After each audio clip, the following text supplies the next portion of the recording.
Welcome to this free immigration help channel. Today I'm answering another question, probably the most often asked question on this channel, and it is, why is my immigration case taking so long? Why is my USCIS case taking so long? And of course there is no simple answer for this question. It's a very loaded question. There can be a lot of reasons why your case is taking that long. It can be just the normal processing times. It can be certain events that are almost seasonal and sometimes happen in the immigration world, so to say. And the processing centers that handle our applications, they take too much, more stuff that they can handle, and they become overloaded, and your case is delayed. It can be something specific to your case. For example, if it's a family reunion case, if you are petitioning for your relative, for your alien relative to come to the United States, or they're already here and you're petitioning for them to get the residency, get the green card, and it's being delayed, it's taking long because, for example, the category that your relative is in is less of the priorities than other categories in the same USCIS case kind of structure. So what do you do? Well, the very first thing to do, the most important thing that you can do right now, is to find out that your delays in your case, are they justified, or is it really something out of the ordinary? Because if it is out of the ordinary, if it is longer than usual, then you should definitely take action. You should contact USCIS, and I'll show you in this video how to do it. But again, the very first thing that we need to do is we need to make sure that it really is out of the ordinary. So how do we do that? Well, as you can see, as always, I have the USCIS.gov website open in front of me. This is the official website for U.S. Citizenship and Immigration Services. All the information that I provide on this channel is directly from this website. I don't use any third-party websites, anything like immigration forums or anything like that. Everything is directly from this website, so it's official government website, so there is no misinformation spread around. Okay, so USCIS.gov, I will put the link in the description below. Now, there are a few ways to find the case processing tool, but the one that I use is usually through Tools. So we're going to click on that, the Tools tab, and then we're going to scroll down to Case Status Online. We'll go there, and obviously, I've done a video, so you probably already know how to do that. But the very first thing to do would be to check your case status, obviously. If you have the receipt number, which you should, if you have the immigration case going, you probably do have the receipt number. Just enter it here, check the status, see what's going on. But if you already done it, and most likely you already done that if you're watching this video, because you know that your case is, it says it's still processing and nothing is happening for, months or maybe years. All right, in some cases. So we're going to leave that alone. We're going to scroll down to USCIS processing times information. We're going to leave this for later, and I'm going to actually open this in a new tab because we will come back to this once we find out the normal processing times. So we're going to go here. This didn't open up properly, so we'll just click on this, open the new tab.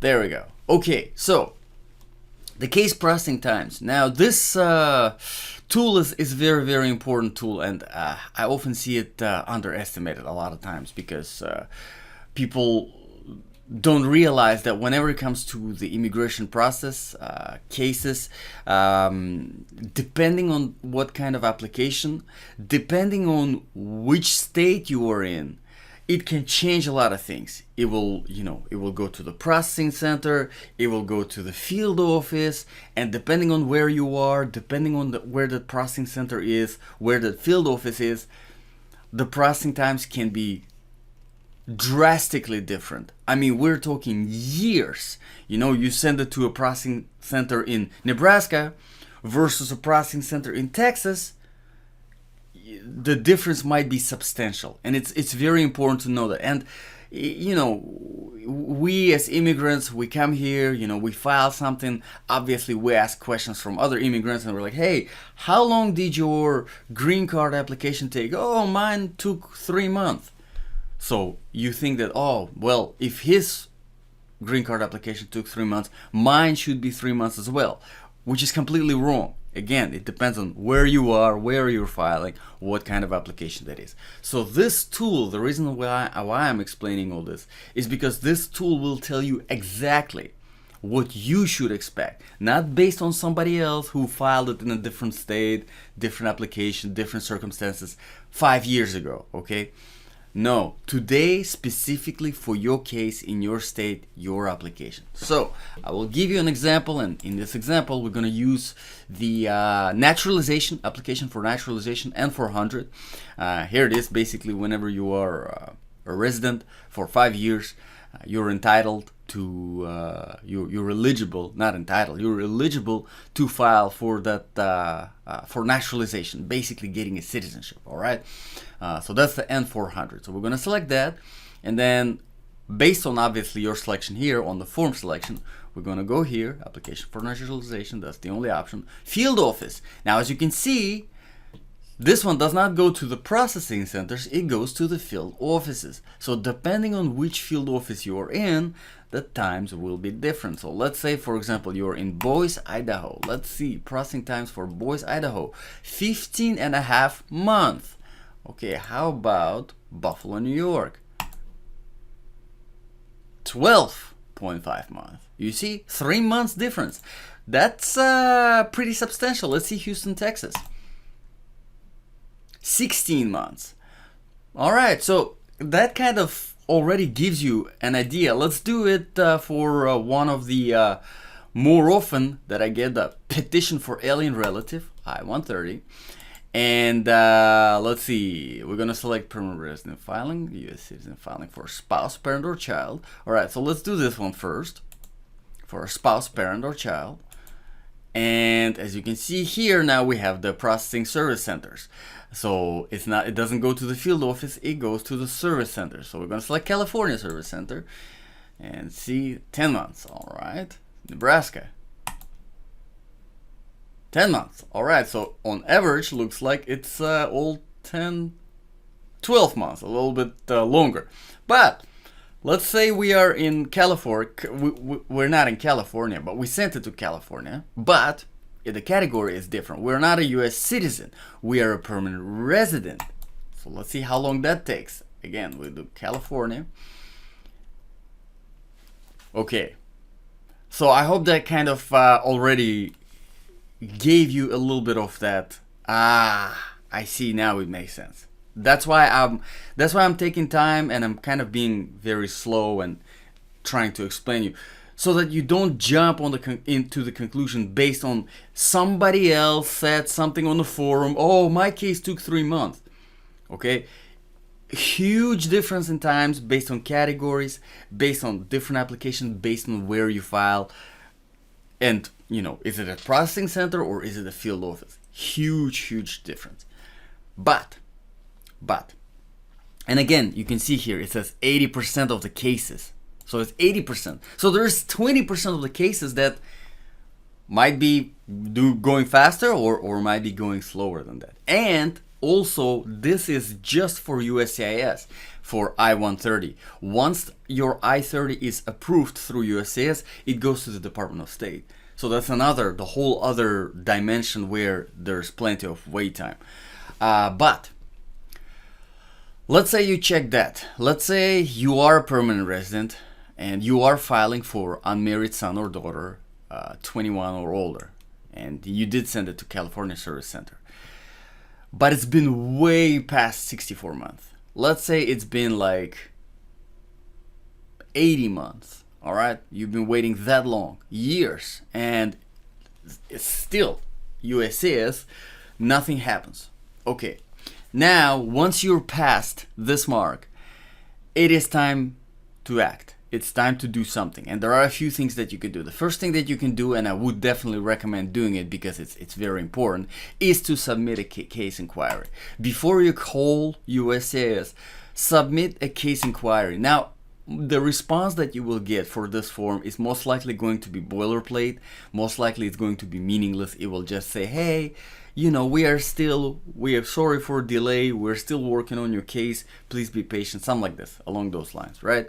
But you still have to complete this step and do this. In fact, do this if you're checking right now. If you're only like a month after this, as long as you're after the time that is shown for whatever application you are, let's say, I don't know, 140, this, that, I don't even know, just random stuff. But you did this, right?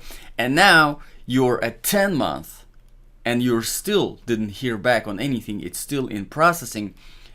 Fill out, submit this case inquiry. So basically, the reason why I'm saying that you should do that is because when you will be calling USCIS, when you will be showing up for the appointment for USCIS, again, it depends on the application. Some of the applications you can call and you can schedule an appointment to kind of find out more information. Some of the applications you can't. Regardless, whether you show up in person or you call, the representative that you will be talking to, they going to ask, hey, did you fill out this form? Did you submit the case inquiry? And if you say no, they will say go and submit the case inquiry. So basically you are fulfilling that step that you will be asked to do anyway. So just do it, all right? So basically this form is very simple. All you're clicking is case outside normal processing times. That's your reason. Although there are a few other options. If you didn't receive a notice, if you didn't receive a card, didn't receive a document, or appointment accommodations, or typographic error. All right.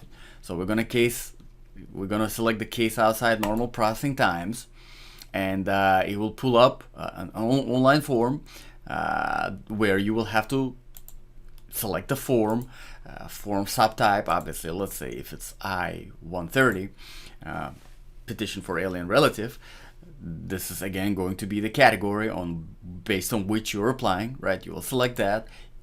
Receipt number, obviously you're going to have that date filed, all of the information, alien registration number, mailing address, last action taken on the case. That would be, if you go to the case status, the very first one, it will say what is the last thing basically that happened. We received your application and your case is being processed.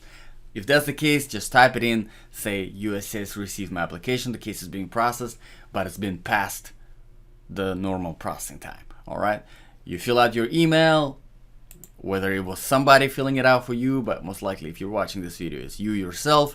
All this information, security check code, submit. All right, and within a month, usually, you're going to receive that boilerplate, most likely boilerplate response saying that, hey, we are still processing your case.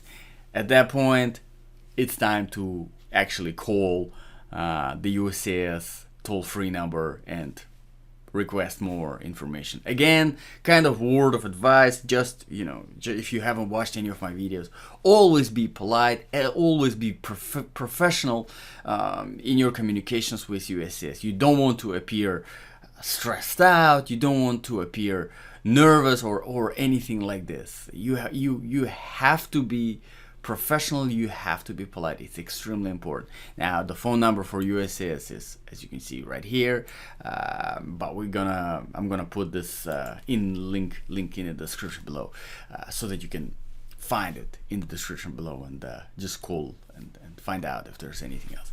Again, don't expect too much from the call, because the response to your call might just be, hey, we're still processing your case, it's just taking long, and that's really it. But here's the thing, if there is anything out of the ordinary on your case, if something was lost, if something is missing, if something was misplaced, whether by USCIS or whoever, right? There is something out of the ordinary on your case. Your call, your submission of this online form, it will bring that to light. So it might be boilerplate if you're just waiting and it's just being delayed. It happens.